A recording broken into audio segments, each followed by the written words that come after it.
Pemirsa, modus baru kejahatan terhadap anak lewat media sosial diungkap oleh Bareskrim Polri lewat modus yang dikenal dengan istilah grooming. Pelaku berupaya mendapatkan foto maupun video anak saat melakukan kegiatan yang diperintahkan pelaku.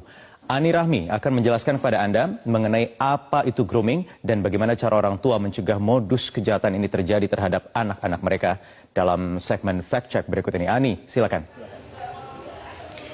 Poyo dan juga pemirsa, ada 1.300 foto dan video anak tanpa busana yang ditemukan Bareskrim Polri dari pelaku, yaitu TR. Ada 50 anak yang sudah teridentifikasi dan inilah modus kejahatan seksual baru terhadap anak, yaitu grooming.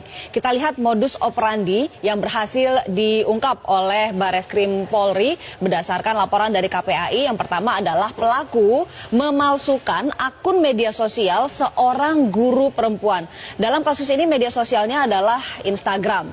Nah, foto guru perempuan diambil, lalu pelaku membuat akun baru dengan mengatasnamakan guru tersebut.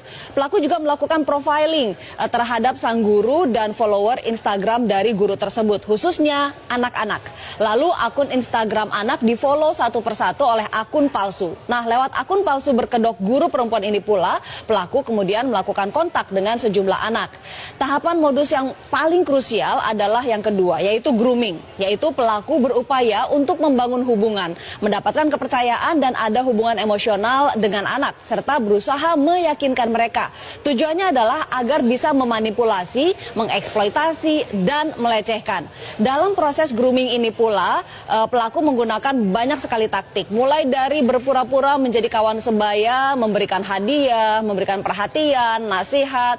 Pelaku juga mengeluarkan ancaman jika korban tidak menuruti keinginan pelaku. Nah, kemudian pelaku meminta korban untuk berfoto atau merekam video dalam melakukan tindakan-tindakan yang cabul. Foto dan video itu awalnya dikirim melalui pesan privat di medsos atau direct message. Tapi kemudian pelaku berkembang meminta nomor WhatsApp korban. Kemudian begitu mendapatkan nomor WhatsApp korban, maka hubungannya lebih pribadi lagi, di mana foto dan juga video yang direkam ini dikirimkan via WhatsApp, tidak lagi lewat media sosial. Nah, kita lihat siapa saja yang bisa menjadi groomer atau pelaku. Siapa saja bisa menjadi groomer. Bisa orang asing dengan menggunakan akun palsu seperti yang ditemukan oleh Bareskrim Polri, bisa juga bagian dari keluarga. Sementara peran yang bisa dilakukan adalah bisa sebagai mentor, kekasih, sebagai figur idola.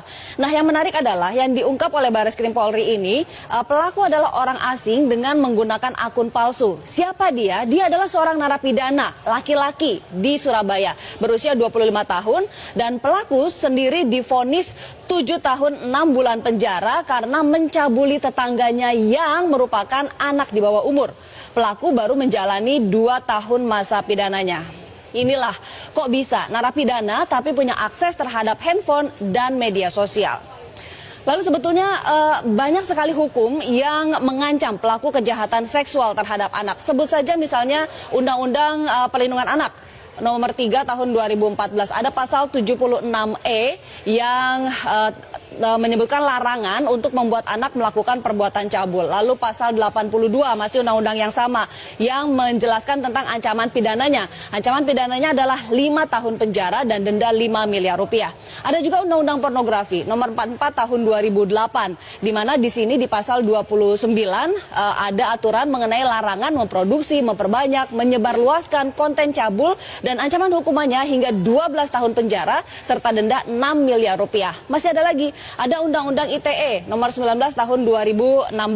Di sini disebutkan bahwa ada di pasal 45 ada larangan untuk distribusi dokumen elektronik yang memiliki muatan kesusilaan. Ancamannya 6 tahun penjara dan denda 1 miliar rupiah. Nah, khusus untuk kejahatan seksual terhadap anak, ada Perpu nomor 1 tahun 2016 yang mengatur pemberatan hukuman bagi pelaku.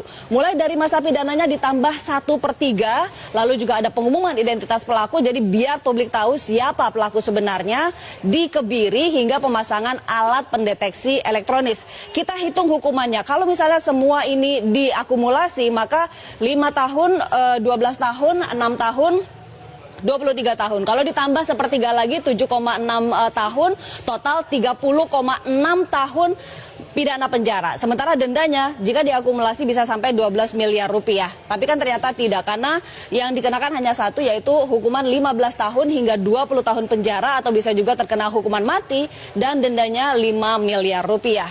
Nah, kepada orang tua dan juga orang-orang dewasa di sekitar anak seperti guru, pengasuh, harus selalu memperhatikan anak dan waspada, terutama jika menemukan ciri-ciri yang menjadi indikasi bahwa anak adalah korban dari grooming.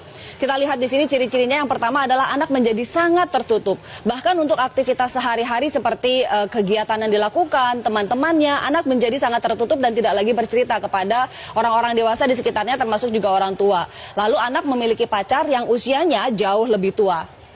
Anak juga tiba-tiba memiliki banyak sekali barang baru dan juga uang yang lebih banyak dibandingkan dengan uang jajan yang diberikan orang tua misalnya. Dan juga anak mudah tertekan, bahkan sensitif. Karenanya orang tua dan orang-orang dewasa di sekitar anak harus peka dengan perubahan-perubahan yang ada di diri anak. Dan jika melihat ciri-ciri salah satu saja seperti ini, segeralah cari lebih dalam, cari tahu apa penyebabnya. Dan jika memang terbukti anak menjadi korban grooming, segera lapor ke polisi. Berikutnya adalah orang tua juga bisa melakukan peran lebih. Yang pertama ada komunikasi, komitmen, dan supervisi. Komunikasi ini tentang apa saja? Penggunaan gadget, media sosial, keseharian anak, teman-teman anak, apa saja.